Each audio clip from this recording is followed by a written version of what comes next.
मला अजूनही दिवस आठवतात ते की ज्यावेळेला मी लहानपणी त्यांच्यासोबत यायचो. एका बैठ्या चाळीमध्ये 4 खोल्यांमध्ये एक तात्पुरती इमारत होती.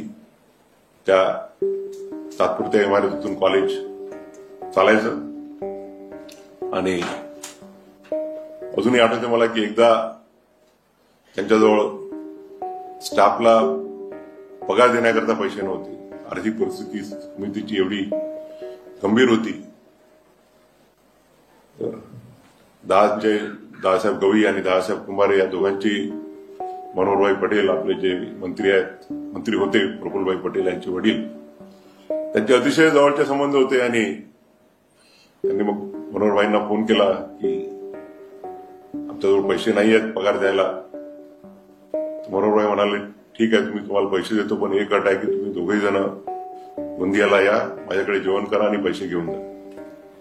आणि अशा परिस्थितीतून हे कॉलेज उभं राहिलं. आणि आज आपण बघतोय शून्यामधून आज एक मोठी इन्स्टिट्यूट निर्माण झालेली आहे.